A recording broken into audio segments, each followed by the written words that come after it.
Super Docteur, c'est le podcast des médecins généralistes.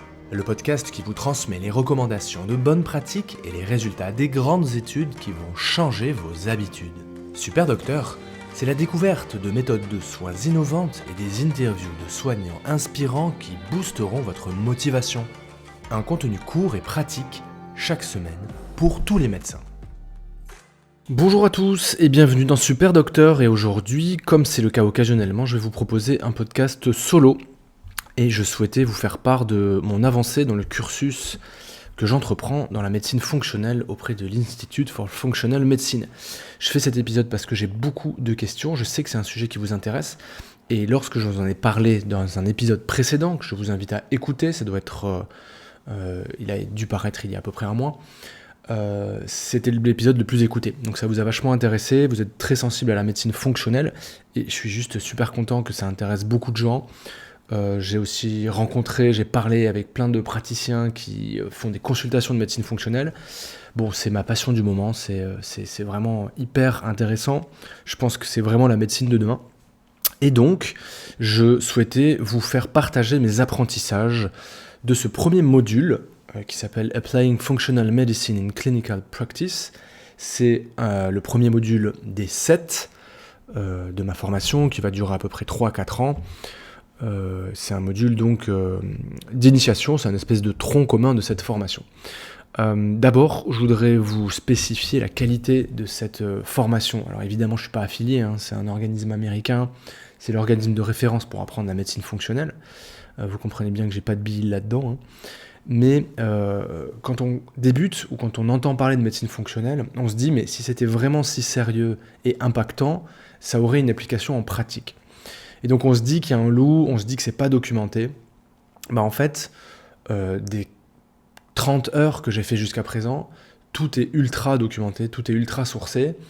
Et les sources, c'est vraiment des articles de Science, du Lancet, du BMJ, c'est vraiment des sources ultra robustes.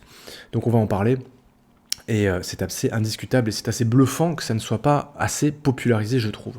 Alors je vous propose dans cet épisode de parler des concepts de cette discipline, de mes apprentissages, de ces quelques dizaines d'heures, 30 heures que j'ai dû faire jusqu'à présent, de voir en pratique à quoi ça peut servir, et on va parler comment la médecine fonctionnelle peut enrichir la pratique médicale au quotidien. Alors j'ai divisé cet épisode en 3 parties. On va parler d'abord, partie 1, des fondements de la médecine fonctionnelle. En partie 2, on va parler des principes et des approches clés de cette discipline. Et en partie 3, je vais essayer de vous décrire comment se passe en pratique une consultation de médecine fonctionnelle, ce qui change et quels sont les nouveaux outils. Alors on commence immédiatement. Partie 1, les fondements de la médecine fonctionnelle. Tout d'abord, je viens de vous le préciser, la médecine fonctionnelle, c'est une discipline passionnante parce qu'elle est fondée par des médecins, mais pas que. Il y a beaucoup de physiologistes, de chercheurs en sciences fondamentales qui ont non seulement fondé cette discipline, mais qui continuent à l'alimenter et à la documenter jour après jour. Donc il n'y a pas que des médecins, c'est passionnant parce qu'en fait, on va avoir un regard de biologistes, de physiologistes, de chercheurs en sciences fondamentales qui vont trouver des résultats hyper intéressants, qui vont pouvoir avoir un impact en pratique clinique.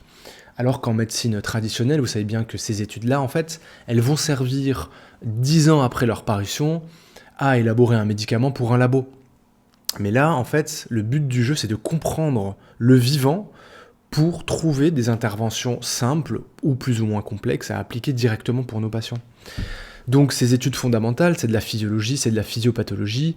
Encore une fois, elles sont hyper robustes. C'est des articles qui sont parus dans des revues de référence à impact factor majeur, et c'est difficilement critiquable à mon avis. Encore une fois, je tiens à souligner le fait que la médecine fonctionnelle, elle est complémentaire à la médecine traditionnelle. Il n'y a aucune contradiction, en tout cas jusqu'à présent, je n'en ai vu aucune. Il faut continuer à faire de la médecine classique, c'est hyper intéressant, ça sauve des vies, particulièrement en aigu. Quand vous faites un infarctus du myocarde, quand vous faites une infection aiguë, quand vous subissez un traumatisme aigu, moi je serai le premier à adresser mes patients ou à faire bénéficier ma propre famille des soins de l'hôpital public ou des cliniques privées pour avoir une prise en charge en aigu, c'est indiscutable. Cependant, on voit bien que pour les affections chroniques, on est dans le mur. On voit bien que la prévalence des cancers, des affections auto-immunes, des maladies inflammatoires chroniques ne cesse d'augmenter. Et alors, il y a des chiffres complètement aberrants, mais regardez aux États-Unis, maintenant il y a plus d'un adulte sur deux qui est obèse ou en surpoids. On n'a jamais injecté autant d'argent dans l'industrie pharmacologique, ça compte en trillions de dollars, c'est absolument incroyable, et il n'y a jamais eu autant de malades chroniques. Donc il y a bien quelque chose qu'on ne comprend pas dans cette histoire. Et c'est là qu'intervient à mon sens la médecine fonctionnelle, c'est de prendre en charge ces patients-là, en tout cas de leur proposer quelque chose. Donc cette médecine fonctionnelle, elle répond à un nouveau paradigme de raisonnement. Et cette proposition de raisonnement, elle se propose de comprendre la santé, parce qu'on ne comprend pas les maladies chroniques. La médecine traditionnelle, elle se concentre sur un catalogue de maladies. Quand vous étudiez la médecine, c'est classé par pathologie. Vous ouvrez le chapitre maladies infectieuses et vous allez avoir toutes les pathologies infectieuses. On raisonne par pathologie. La médecine fonctionnelle propose de potentialiser la santé. C'est une médecine de la santé qu'on va essayer de potentialiser. Et en fait, en potentialisant notre santé, évidemment, on devient plus résistant aux maladies, on devient résilient, on tombe moins malade, on guérit volontiers, ou au moins on peut affronter les petits ou grands maux de la vie quotidienne. Cette discipline, elle propose en fait de raisonner par système biologique. Les systèmes biologiques, c'est l'absorption des nutriments, c'est leur transport, c'est leur métabolisme, c'est la communication, par exemple avec les systèmes hormonaux, etc. C'est la production d'énergie. Il y en a d'autres que je dois oublier. Et on va raisonner par grands systèmes biologiques. On va se demander quel est le système biologique qui est impacté, qui ne va pas bien chez mon patient, plutôt que de se demander quelle est sa maladie, quel est son diagnostic, quel médicament je vais lui donner. Donc c'est un nouveau paradigme, c'est une nouvelle façon de penser que je trouve hyper élégante et qui va nous permettre de faire de grandes choses. Vous comprenez qu'en médecine classique, un diagnostic il est souvent nommé en raison de ses symptômes. Je vous donne un exemple, le syndrome de l'intestin irritable, on va le classer par les symptômes. Est-ce qu'il y a des ballonnements, est-ce qu'il y a plutôt des diarrhées, des constipations, est-ce que ça fait mal, à quel moment? Mais en fait, on va décrire une pathologie en fonction des symptômes, alors que la discipline dont je suis en train de vous parler, on va se demander, mais quelles sont les causes de ces symptômes? Et on raisonne complètement différemment. Alors les causes, ça va être une des atteintes de système biologique dont je vous ai parlé, et on va essayer de trouver le ou les mécanismes biologiques en cause, et pas forcément quels sont les symptômes en cause qui vont pouvoir permettre au médecin de classer cette maladie. Parce qu'il y a un problème de diagnostic. Quand on pose un diagnostic, c'est hyper utile. Moi, je m'efforce à le faire pour 100% de mes patients. Par contre, ça a ses limites. Quand on a un diagnostic, c'est bien, mais ça nous donne un protocole un peu rigide de prescription de médicaments. Tandis que si on s'efforce de se raisonner à l'échelle biochimique, à l'échelle de la transformation des nutriments, à l'échelle de la communication, à l'échelle de l'intégrité physique de l'organisme, des membranes cellulaires, etc., eh ben, on peut peut-être aller un petit peu plus loin, proposer des trucs un petit peu différents, complémentaires à ces patients. Il faut savoir que dans cette discipline, ou même dans les autres, dans la médecine en général, il faut considérer maintenant qu'une cause peut engendrer plusieurs maladies. Par exemple, l'inflammation chronique peut engendrer plusieurs types de pathologies, auto-immunes, inflammatoires, psychiatriques, etc. Et de même, on va aujourd'hui bien avoir à l'esprit qu'une même maladie peut être engendrée par plusieurs causes. Par exemple, l'obésité, ça peut être dû à des particularités génétiques, mais ça peut être dû aussi à des problèmes intestinaux ou des problèmes encore d'inflammation chronique ou des problèmes hormonaux. Donc le fait de se poser tout le temps la question de l'origine métabolique de la pathologie, ça va nous ouvrir des portes. Donc un exemple que j'ai eu dans ma formation jusqu'à présent, c'est un article de Science qui nous montrait la cascade de l'inflammation avec les protéines COX, les prostaglandines, etc., etc. On connaît un petit peu ça, mais en fait quand on se plonge dedans, on peut voir à quel point on peut avoir des problèmes dans cette cascade et avoir un phénomène de réentrée et d'inflammation chronique, sans cesse, quotidienne, chaque seconde.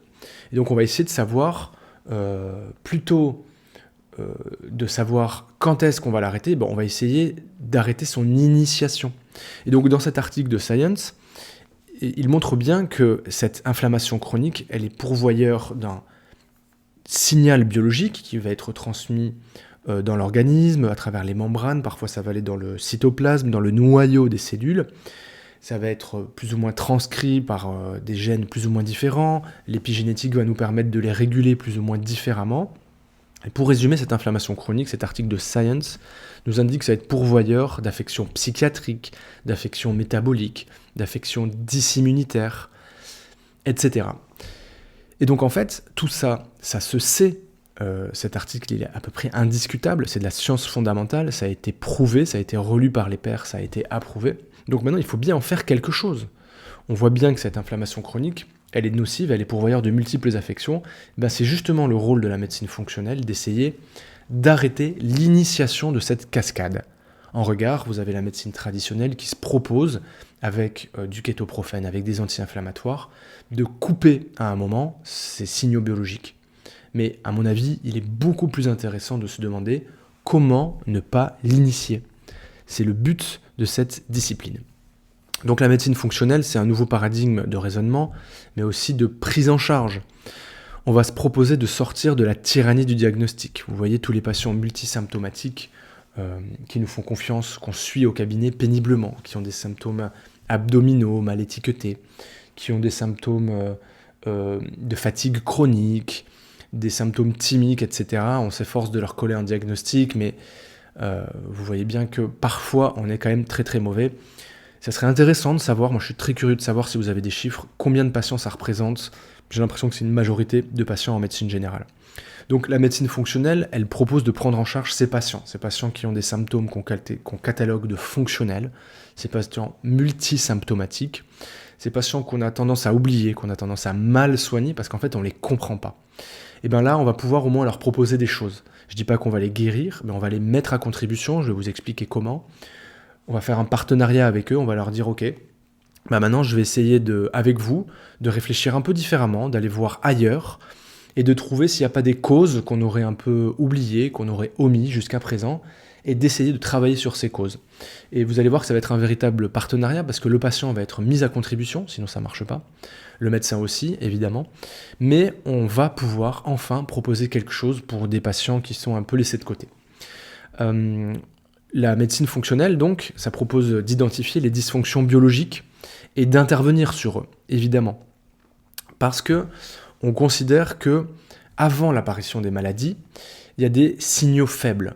Il y a des signaux faibles qu'on ne se donne pas encore la peine de détecter, mais qu'aujourd'hui, on va s'efforcer à relever. Je vous donne un exemple. Le diabète. On le diagnostique classiquement en cabinet lorsque la glycémie est trop haute. Quand vous avez une glycémie à jeun supérieure à 1,26 g par litre, je crois, on fait le diagnostic de diabète. Mais est-ce que vous pensez vraiment que le diabète apparaît au moment où on fait le diagnostic ? En fait, le diabète, ça fait des mois qu'il se prépare. Ça fait des mois qu'il y a eu des modifications qu'on ne s'est pas encore donné la peine de récolter. Biologiquement, il s'est passé plein de choses et c'est ce qu'on propose de relever. Par exemple, biologiquement, il y a eu des pics d'insuline à la gestion de repas. Il y a eu une certaine résistance ou défaut de sensibilité à l'insuline avant cette hyperglycémie. Parce que le pancréas s'est mis à sécréter plus d'insuline pour pouvoir métaboliser les glucides sans qu'il y ait d'hyperglycémie. Donc on peut quand même avant détecter des pics d'insuline ou voire même une insulinorésistance débutante à l'insuline avec notamment l'indice OMA. Donc bien avant de faire le diagnostic de diabète, on peut repérer ces signaux faibles. Et bien c'est ce qu'on propose de faire. Plutôt que d'avoir une intervention tardive, au moment du diagnostic, on propose d'être attentif aux dysfonctions biologiques avant que surviennent les symptômes et la maladie.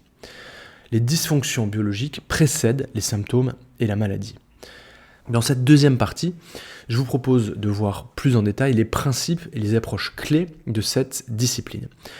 On a parlé des systèmes biologiques qui sont le mode de raisonnement de cette discipline. Donc on va s'appuyer sur des études fondamentales pour comprendre comment ça marche, et puis on va s'aider dans cette discipline d'analyse plus ou moins poussée. La médecine fonctionnelle, ça peut être extrêmement simple, voire extrêmement complexe. Je ne dis pas que c'est compliqué, je dis que c'est complexe, c'est-à-dire qu'il faut se replonger dans la biochimie pour comprendre vraiment, véridiquement, scientifiquement, qu'est-ce qui se passe à la gestion de tel ou tel aliment, à la gestion de telle ou telle molécule, qu'est-ce qui se passe dans le corps qui va nous permettre après d'adapter notre stratégie. Donc on va éventuellement faire des analyses poussées dans le sang, dans les selles, dans les urines, on va pouvoir doser des milliers de choses dont on n'a pas du tout l'habitude, mais on va apprendre à doser les choses qui peuvent nous être utiles pour notre pratique, pour enlever certaines choses, en rajouter d'autres, supplémenter, enlever, switcher, que sais-je. Les interventions en médecine fonctionnelle, une fois qu'on a compris le mécanisme, une fois qu'on a interrogé notre malade, une fois qu'on l'a examiné, ça prend longtemps. Les interventions, ça peut être extrêmement simple. Ça peut être des recommandations d'activité physique, de méditation, des conseils alimentaires. Et ça peut être des choses beaucoup plus complexes avec des supplémentations en probiotiques, en extraits hormonaux, que sais-je. Donc c'est fascinant. Et le but, c'est vraiment de comprendre la complexité biologique, de comprendre notre corps dans son état normal et dans l'état pathologique pour essayer d'intervenir sur lui. Alors il y a quelque chose d'absolument capital en médecine fonctionnelle, c'est la santé intestinale. Ce qui est fabuleux, c'est que l'Ayurveda en parle depuis des milliers d'années. Il y a beaucoup de médecines traditionnelles qui apportent une importance capitale à la santé intestinale. Et c'est vraiment un point qui est sous-coté et qui est sous-estimé par la médecine actuelle. On commence à avoir des études hyper intéressantes qui débouchent sur des recommandations pratiques sur les problèmes notamment de microbiote, les problèmes de dysbiose, les problèmes de colonisation anormale de notre tube digestif. Et on commence tout juste à comprendre les relations entre les bonnes bactéries, les bactéries saprophytes de notre tube digestif, leur communication entre elles et la façon dont elles vont métaboliser certaines choses qui passent par notre tube digestif et influencer notre santé globale. La muqueuse digestive, c'est un site d'interaction incroyable avec l'environnement, comme toutes les autres muqueuses d'ailleurs, la muqueuse respiratoire, la muqueuse buccale, et la médecine fonctionnelle va mettre un point d'honneur à restaurer sa bonne santé. Parce qu'on sait maintenant que beaucoup de pathologies chroniques, et là je vous parle en tant que médecin allopathe tout à fait classique, beaucoup de pathologies chroniques démarrent par le tube digestif. J'ai fait un épisode il n'y a pas longtemps avec Claire Dayen, une professeure de rhumatologie, qui m'a parlé notamment du rôle de l'inflammation chronique et notamment digestive dans la polyarthrite ou les rhumatismes inflammatoires chroniques. C'est quelque chose que je n'avais pas du tout notion quand j'étais étudiant. Donc c'est quelque chose qui est connu depuis très longtemps, que la médecine traditionnelle commence là pas à découvrir, mais à se mettre le nez dedans pour essayer de comprendre ce qui se passe, pour essayer d'intervenir dessus. Mais la médecine fonctionnelle, ça fait quand même des dizaines d'années qu'elle connaît ça, et les médecines traditionnelles comme l'Ayurveda, ça fait carrément des millénaires. Donc qu'est-ce qui se passe en fait avec la muqueuse intestinale ? C'est qu'elle peut être le siège de beaucoup de problèmes. Ça peut être le siège donc de dysbiose, c'est-à-dire les milliards de bactéries qui colonisent notre intestin ne sont pas bien régulées. Il y a une homéostasie qui s'est dérégulée. Ça peut être dû à plein de problèmes, des antibiotiques, des médicaments, une mauvaise alimentation qui nourrit mal le microbiote. Ça peut aboutir à ce qu'on appelle la perméabilité intestinale, c'est le leak gut. C'est-à-dire que physiquement, les jonctions serrées des cellules du tube digestif se desserrent et il y a des bouts d'aliments, des grosses molécules qui vont passer à travers les cellules et non pas à travers le cytoplasme, à travers la membrane de la cellule pour être métabolisé normalement, mais entre les cellules, sans métabolisation. Et donc, ça va être pourvoyeur d'une inflammation intestinale, et cette inflammation intestinale va être pourvoyeuse d'une inflammation métabolique, d'une inflammation chronique. Cette inflammation chronique, j'en ai parlé un tout petit peu dans la première partie, mais c'est le point d'appel d'un nombre incroyable de pathologies. Évidemment, ce n'est pas la seule cause, mais néanmoins, il y a un adage dans cette discipline, c'est quand on est complètement perdu, avec des patients dont on ne comprend pas les symptômes, eh bien, on va revenir à la santé intestinale. Alors, qu'est-ce qu'on va faire ? Eh bien, on va essayer de restaurer la bonne santé de cette muqueuse. On va d'abord enlever ce qui est nocif. Évidemment, il faut penser les antibiotiques, les anti-inflammatoires, des médicaments, mais aussi les aliments. Il y a des aliments qui peuvent être nocifs. À travers un interrogatoire et un examen poussé, notamment nutritionnel, on va se rendre compte qu'on peut être allergique à des aliments, qu'on va être intolérant ou hypersensible à certains aliments. Et on va faire un travail nutritionnel long, minutieux, pour essayer d'enlever ce qui agresse la muqueuse intestinale. Ça peut être un seul aliment, mais quand on le consomme tous les jours et quand on n'est pas au courant de sa nocivité, ça provoque une inflammation chronique, des ballonnements, des douleurs, etc. Qu'est-ce qu'on va faire ? On va essayer de changer certains aliments, de switcher envers des choses un peu plus saines. On va essayer de restaurer l'intégrité de cette muqueuse intestinale et on va travailler sur la santé du microbiote. Alors, on va donner des prébiotiques, des probiotiques, on va supplémenter la physiologie normale du tube digestif. Ça peut être des sucs, pancréatiques, si on prouve qu'il y a une insuffisance pancréatique exocrine. Ça peut être un défaut d'acidité de l'estomac. Il y a toute une physiologie du tube digestif qui est à comprendre et on va travailler dessus pour supplémenter ce que l'on peut, enlever ce qui est nocif et travailler sur les bonnes choses qu'on peut lui apporter. Alors, il y a un truc que j'aime beaucoup dans cette discipline, c'est qu'on peut apprendre des choses extrêmement simples jusque des choses extrêmement compliquées. Ça peut être des cours vraiment hyper complexes avec des noms de molécules qu'on découvre, il y a des centaines de noms de molécules à apprendre, enfin c'est vraiment complexe, mais je trouvais ça sympa dans ce petit podcast par exemple de vous partager un truc simple que j'ai testé personnellement et qui m'a vraiment changé la vie. Je l'avais entendu parler, je pensais vraiment que c'était un truc à coucher dehors, que c'était un peu des bêtises. En fait, c'est la mastication. J'ai déjà entendu mes collègues en parler, mais pour restaurer une physiologie normale du tube digestif, il faut restaurer le début du début, c'est la mastication des aliments. En fait, quand vous mâchez convenablement vos aliments, idéalement en pleine conscience, sans écran, sans musique, bon, ça c'est le niveau supérieur, mais ne serait-ce que mâcher plusieurs dizaines de fois, 30, 40 fois votre aliment pour qu'il soit pas liquide mais presque avant d'avaler, eh bien, vous allez voir que votre digestion, déjà, elle va être beaucoup plus confortable. Vous allez avoir moins de maux de ventre, moins de pesanteur, moins de coups de fatigue. Donc ça, c'est un petit tips que je voulais vous partager, qui est hyper simple, mais qui est vraiment sous-coté, la mastication. Donc, on va aussi, en médecine fonctionnelle, mettre un point d'honneur à l'approche alimentaire. C'est l'adage « Food First Approach ». On va mettre le patient à contribution pour avoir des interventions alimentaires dédiées, personnalisées. Il n'y a pas de conseil général, parce que c'est une médecine personnalisée, et après l'interrogatoire et l'examen nutritionnel, on va conseiller des choses dédiées. Donc l'alimentation, c'est vraiment l'intervention primaire de cette discipline. Ce qu'il faut comprendre, c'est que les aliments qu'on ingère, ce ne sont pas seulement des calories, ce sont des signaux. Je vous le répète parce que c'est capital. Tout ce qu'on ingère dans le tube digestif est un signal biologique qui va être transmis dans notre corps et qui va être pourvoyeur d'une cascade d'effets biologiques, avec des effets qu'on souhaite, d'autres qu'on ne souhaite pas. Mais rien n'est anodin. Je suis désolé de vous le dire comme ça, mais la malbouffe qu'on adore, les produits ultra sucrés, ultra transformés qu'on adore, tout se paye dans la vie. Alors évidemment, il ne faut pas les déconseiller et les bannir à vie, il y a aussi la notion de plaisir, il ne faut pas tomber dans l'orthorexie, les troubles du comportement alimentaire, on peut se le permettre occasionnellement, mais rien n'est gratuit dans la vie. Quand vous avalez quelque chose, ça a un effet. Des fois, ça a un bon effet quand c'est un brocoli, des fois, ça a un mauvais effet quand c'est un Snickers ou que sais-je. Encore, je dis le brocoli, il y a des gens qui ne le digèrent pas. Donc l'alimentation, c'est de l'information. Ça influence le métabolisme.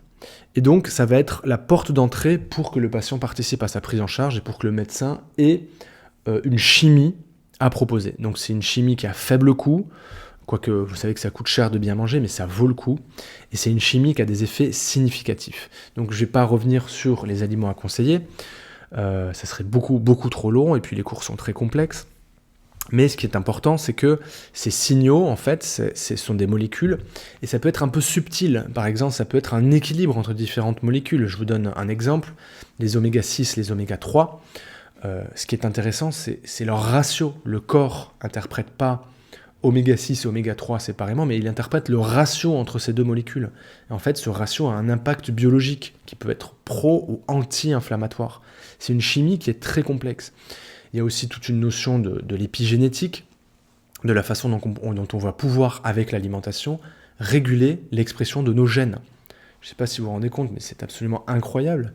C'est qu'on sait maintenant que même si on a, entre guillemets, des mauvais gènes ou des gènes qui nous prédisposent à certains types de pathologies, eh ben, avec des interventions aussi simples que l'alimentation, on peut réguler l'expression de ces gènes. C'est absolument fantastique. On a vraiment une porte d'entrée pour notre santé grâce à ça. Donc, évidemment, il y a une évaluation nutritionnelle qui est assez longue, qui va aboutir à un gros interrogatoire, il y a plein de documents, il y a un examen physique évidemment, et puis on va pouvoir conseiller des interventions alimentaires. On les conseille au minimum 3-4 semaines jusqu'à 6 semaines, le temps de renouveler la muqueuse intestinale, qui est un renouvellement assez rapide, et puis on va pouvoir conseiller différents types de régimes. Alors régime c'est un mauvais nom, mais différents types de diètes alimentaires. On va pouvoir conseiller des régimes anti-inflammatoires, on va pouvoir conseiller des régimes métaboliques, et il y a quelque chose d'absolument phénoménal que j'ai découvert aussi, c'est le fameux Elimination Diet, c'est-à-dire c'est un régime, en tout cas une diète alimentaire, qui va permettre de mettre en lumière cliniquement les aliments qu'on ne digère pas, ceux dont on est allergique ou intolérant ou hypersensible. Parce que, en fait, il y a des centaines de patients dans notre patientèle qui mangent quotidiennement des choses qu'ils ne tolèrent pas. La seule façon de le savoir, de façon ultra fiable, c'est pas la biologie, contrairement à ce qu'on peut penser. Le gold standard, c'est ce fameux Elimination Diet, c'est-à-dire qu'on va petit à petit enlever des choses, petit à petit les réintroduire selon les symptômes que présente notre patient. Moi, je trouve ça ultra élégant, c'est sûr, c'est complexe, ça prend du temps, ça prend de l'énergie, mais ça permet quasiment gratuitement de mettre en lumière des aliments que notre patient ne tolère pas pour X ou Y raison. Et donc, quand on les enlève, on peut les faire changer par un autre aliment qui tolère mieux, et ça change la vie. C'est assez fantastique. Alors, je voulais aussi, après l'alimentation, après la santé intestinale, vous aborder l'importance dans la médecine fonctionnelle de l'influence de la relation entre le médecin et son patient. On en parle beaucoup, on sait que ça marche, pourtant on ne le met pas en pratique. Qu'est-ce que ça veut dire ? Ça veut dire que quand nos patients sont un peu en perdition, qu'ils ont des symptômes multiples, des symptômes dits fonctionnels qu'on a du mal à catégoriser, etc., eh ben, on va essayer de réfléchir un peu différemment. J'en ai parlé un peu dans la première partie, on va revenir sur la physiologie de base, sur les grands systèmes biologiques. Et un des systèmes hyper importants, c'est le système esprit-corps, corps-esprit. Je vais vous en parler juste après. Et ce système corps-esprit, on va le mettre en route à travers une relation de confiance entre le praticien et le patient. On sait, j'ai pu poster un truc récemment sur le sujet, que la qualité de la relation entre le patient et le praticien va influencer l'évolution des maladies. C'est aussi bête que ça, si vous avez un patient qui a un rhume banal, une virose, si vous avez une relation de qualité empathique avec lui, même si c'est pour lui donner 3 fois rien à la fin, eh ben, il va guérir plus vite. C'est prouvé, j'ai posté une étude robuste sur le sujet. Et donc on va considérer, comme on est avec des patients difficiles, des patients volontiers en errance médicale, des patients qui souffrent depuis très longtemps de symptômes qu'on n'a pas catégorisés, et bien on va revenir aux fondamentaux. Les fondamentaux, c'est quoi ? C'est se poser, écouter, avoir de l'empathie pour la personne qui se pose en face de nous. Et rien que ça, c'est peut-être un tout petit quelque chose, mais c'est déjà ça. Donc on va essayer d'avoir un contrat de confiance avec nos patients. On va leur montrer qu'on est là pour eux, qu'on va prendre le temps de les écouter et de les soigner. Il y a quelque chose que j'adore, c'est les techniques de médecine narrative. J'ai aussi fait un podcast avec Solène Blanchin, que je vous recommande d'écouter, qui était super. Mais cette médecine fonctionnelle, elle va aussi embrasser ces techniques-là, d'écouter attentivement l'histoire de nos patients, comme on écouterait celle d'un héros de roman.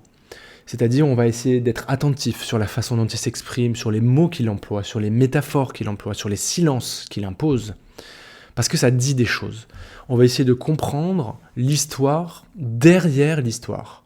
Parce qu'il y a des gens qui vont nous parler d'un ballonnement ou d'une douleur intestinale, pour ne pas nous parler d'une souffrance plus profonde, d'une souffrance psychologique, d'un trauma ancien, etc. Alors, la frontière avec la psychologie, elle est ténue, mais en fait, on est des médecins, il faut qu'on prenne en charge le patient qui est en face de nous.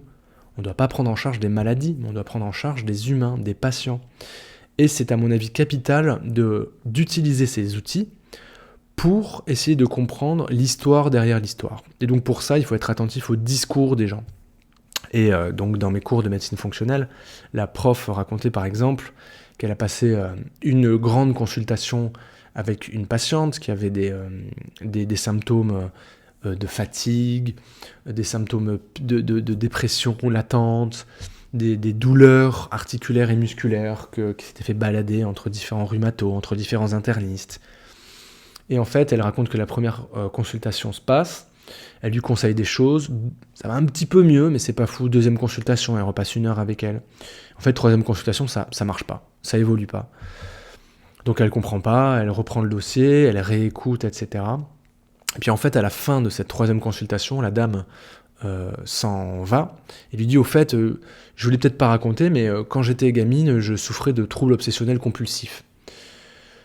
Et en fait, c'était ça l'histoire derrière l'histoire, c'est qu'en fait, gamine, je vais pas vous raconter l'histoire dans toute sa totalité, c'est très long, mais elle avait des troubles obsessionnels compulsifs, cette jeune femme, parce que elle vivait dans une famille dans laquelle ses parents ont finalement divorcé.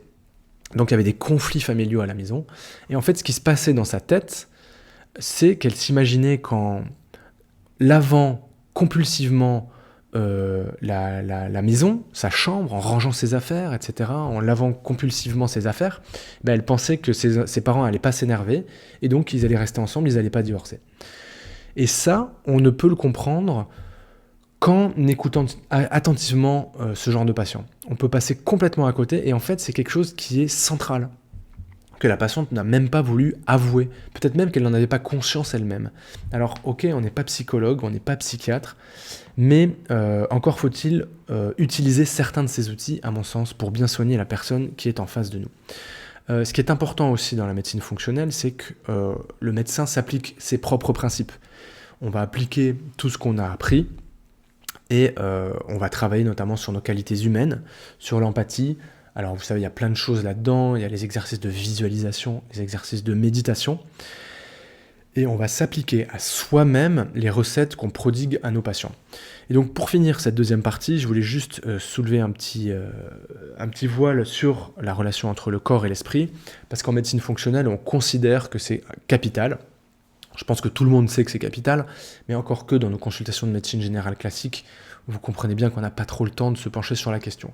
Pourtant, c'est un des systèmes biologiques qui est en interaction comme tous les autres, et qui a le droit d'exister comme tous les autres. Et donc, il y a toute une boîte à outils à découvrir, à conseiller à nos patients pour apprendre à se poser, pour apprendre non pas à gérer leur stress, je sais que les psychologues détestent cette expression, mais à vivre ces émotions, à vivre la peur, à vivre l'anxiété, à vivre l'angoisse, à vivre tout un tas d'émotions, à les vivre physiquement, mentalement, et puis à en faire quelque chose.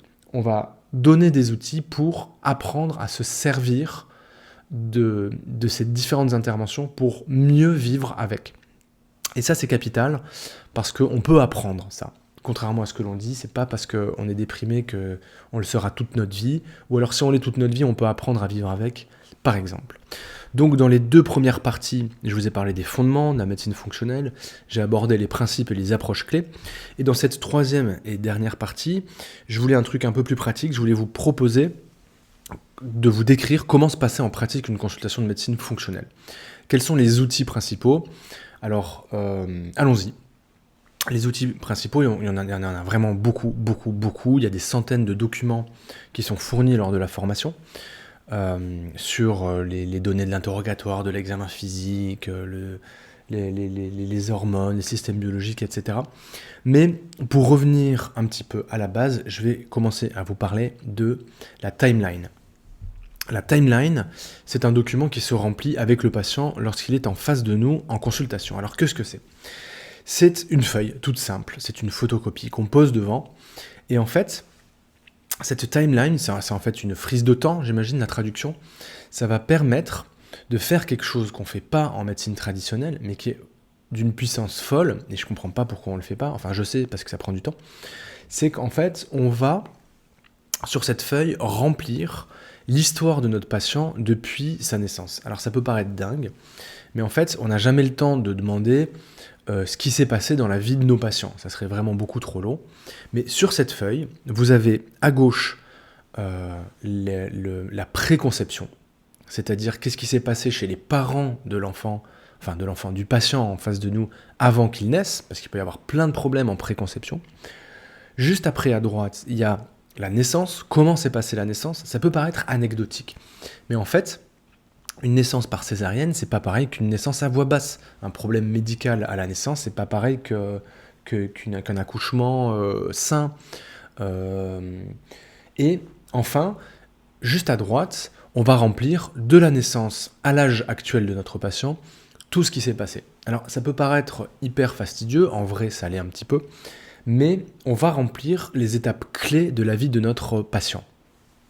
On va remplir tous les symptômes chroniques dont il se plaint actuellement, donc on va mettre à l'extrémité droite de la page, c'est-à-dire tous les symptômes dont il se plaint actuellement, et ben entre la naissance et le jour de la consultation, on va essayer de remplir un petit peu les symptômes qu'a présenté notre patient, les symptômes notables. Alors il est évident qu'on ne va pas pouvoir tout mettre, il est évident que le patient va nous dire des choses qui vont pas nous servir, ou à l'inverse, il va oublier de nous dire des choses qui seraient importantes.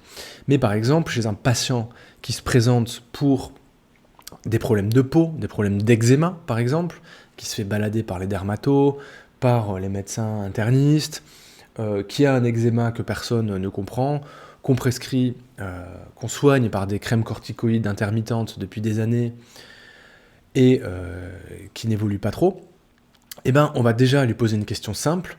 Quand est-ce que c'est apparu?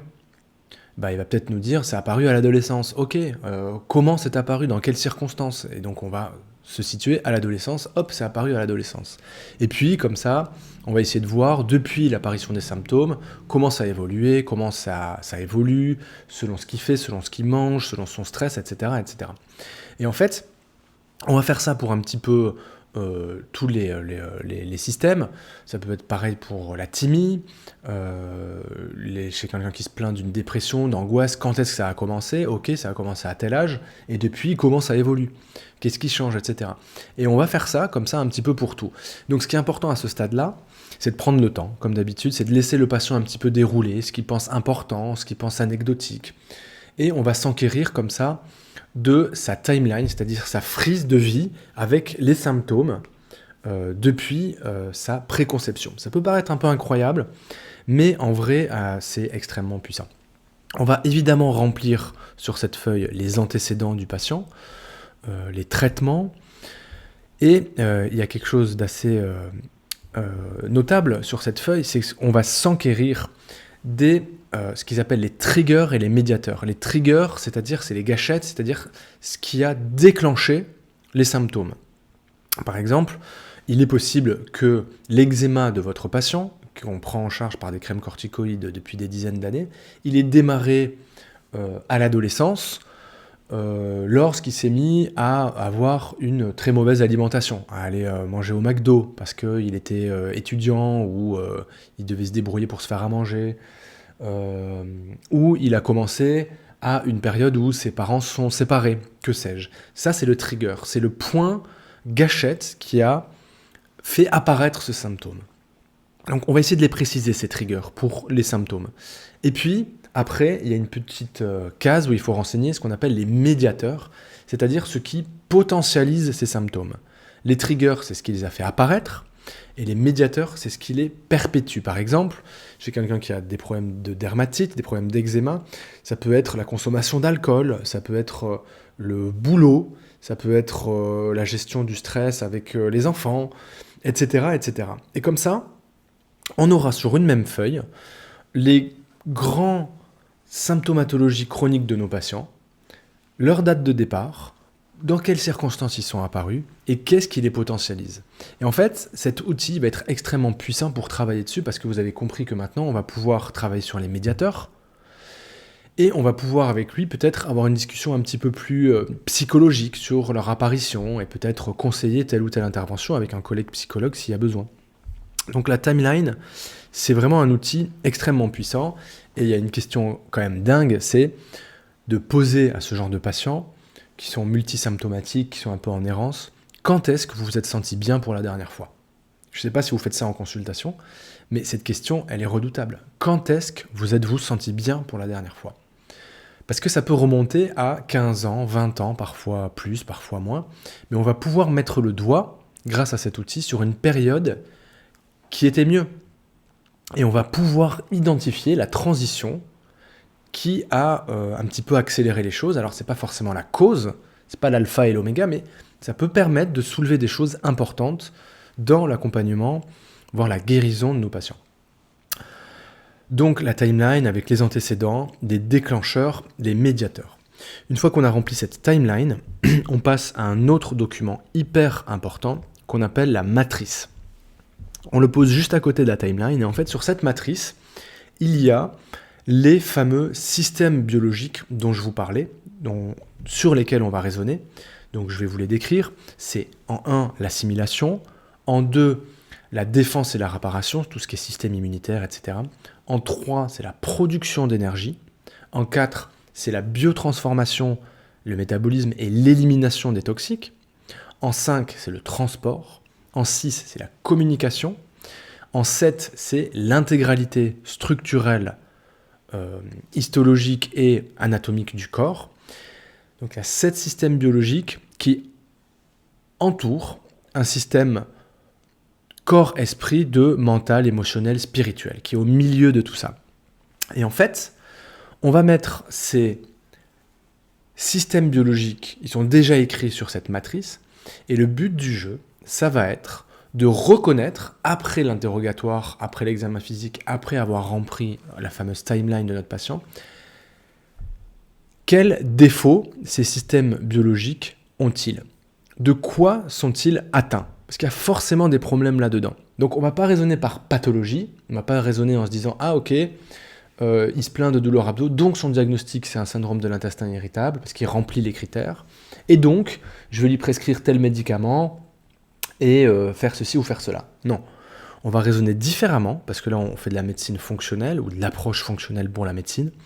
Et donc on va raisonner non pas par les cases diagnostiques et les médicaments à prescrire, mais par les causes biologiques, biochimiques, c'est-à-dire les problèmes qui peuvent avoir lieu dans ces grands systèmes biologiques que je viens de vous citer.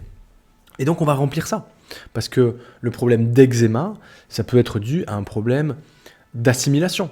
On sait bien, par exemple, chez les gens qui ont de l'eczéma, de la dermatite ou de l'acné, par exemple, de l'acné, je pense au problème des produits laitiers et des sucres raffinés, ça on le sait. Et donc ça, c'est un problème de système immunitaire et d'assimilation. Et donc on voit que biologiquement, on arrive à mettre en lumière des anomalies biochimiques et on va raisonner comme ça. Donc cette matrice, elle est hyper puissante. On va raisonner à partir d'elle. On va aussi reporter évidemment les antécédents, les triggers, les médiateurs dessus. Mais une fois qu'on aura rempli ces 2 documents, on sera quand même très très bien équipé pour accompagner nos patients parce qu'on aura analysé toutes les dysfonctions de système du mieux qu'on a pu. Donc ensuite, en pratique, vous avez interrogé votre patient, vous l'avez examiné, vous avez rempli la matrice, la timeline. Il y a par exemple une évaluation nutritionnelle dont je vous ai parlé en deuxième partie, je ne vais pas y revenir, qui peut être hyper complexe. On va évaluer ses macronutriments, ses micronutriments, ses vitamines, ses phytonutriments. On va faire un calendrier alimentaire, etc. pour jouer sur la fameuse santé intestinale. Je suis co-tronc commun, donc je ne peux pas vous décrire le reste. Je suis désolé, je ne l'ai pas encore appris. Les communications hormonales, les problèmes de toxiques, les problèmes de transport cellulaire, la production d'énergie par les mitochondries, qui est un truc capital. Bon, je vous en parlerai plus tard. Mais on va, à ce stade, devoir traiter nos patients. Alors, La médecine fonctionnelle, elle se caractérise par une simplicité folle et une complexité qui peut être assez extrême aussi. Donc, on va commencer toujours par des interventions simples. Gestion du stress, gestion de l'environnement, gestion de la communauté, je vais vous en parler, du sommeil et de l'activité physique. Alors je vous le détaille très vite fait.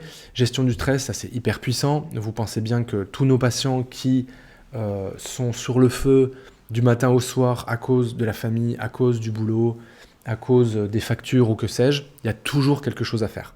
Donc ça, à la fin de notre première consultation, déjà, en ayant renseigné d'éventuels problèmes là-dessus, on peut leur conseiller des interventions. Mais il faut que ça soit des conseils écrits, chiffrés, avec des objectifs, pas forcément de résultats, mais de moyens. Vous allez prendre un rendez-vous avec vous-même, 20 minutes, une fois tous les 2 jours. Ça, tout le monde peut le faire, et ça fait du bien, et ça va être efficace. Intervention sur les toxiques de l'environnement. On va se poser ces questions. Est-ce que les gens, ils cuisinent toute leur journée avec des poêles en téflon atroces qui relarguent des particules toxiques chaque fois qu'ils font cuire un steak, pour eux et pour toute la famille? Est-ce que leur eau est de qualité? Ils boivent 1 litre d'eau par jour à la maison. Est-ce qu'elle est polluée? Vous comprenez bien que si on s'empoisonne tous les jours comme ça à bas bruit, notre système d'épuration des toxiques, il peut être saturé. Ça peut être une très bonne idée de se poser cette question. Donc il faut s'enquérir un petit peu de leur environnement, des crèmes qu'ils utilisent, des cosmétiques, de tous les toxiques un petit peu faciles d'accès qu'on peut lever dans l'histoire de nos patients si on se donne la peine de les interroger. Ensuite, il y a quelque chose de très important, très facile à faire, une intervention à conseiller avec l'aide de nos patients, c'est l'influence de la communauté, l'influence de la famille, l'influence des amis, l'influence des bonnes relations. On sait que quand on est entouré de gens en mauvaise santé, on est en mauvaise santé, ça c'est factuel. Si vous êtes entouré de gens obèses, vous avez beaucoup plus de chances d'être obèse. Si vous êtes entouré de gens qui ont de l'hypertension, vous avez beaucoup plus de chances d'être hypertendu. Ce qu'il faut faire, c'est évidemment se rapprocher des gens chez qui on veut, qui on veut ressembler, des gens en bonne santé, etc. Mais c'est pas là que je veux en venir. C'est surtout qu'il faut encourager à se rapprocher de ses amis, à passer du temps de qualité avec ses amis, parce qu'il y a beaucoup de gens qui ne prennent pas ce temps-là. Et c'est quelque chose qu'on peut conseiller, qui est très efficace, qui marche et qui fait du bien. De passer du temps en famille, de passer du temps de qualité, de se faire inscrire à des clubs de sport, des clubs de rencontres, de lutter contre la solitude qui est subie. C'est quelque chose qui est très très important et qui est vraiment impactant pour nos patients. Quelque chose sur lequel on peut travailler très facilement à l'issue de tout ça, c'est la qualité du sommeil. Une fois qu'on a rempli tous nos petits documents, on peut facilement voir si nos patients, ils ont des nuits de très basse qualité. Alors ça peut se mesurer, maintenant il y a plein d'outils pour ça, des montres connectées, etc. Mais on peut travailler sur la qualité du sommeil, sur la qualité de l'endormissement, la qualité du sommeil profond, etc. relativement facilement et à moindre coût. Et ça, encore une fois, c'est un vrai game changer. Quand vous dormez bien, la vie est clairement différente. Et un mauvais sommeil est pourvoyeur de nombreuses pathologies. Et enfin, quelque chose de très facile à conseiller à ce stade, c'est l'activité physique. Chez les gens complètement sédentaires, on s'adapte, on les fait marcher, ne serait-ce que 10 minutes, régulièrement. Et puis quand ça marche, on augmente la durée.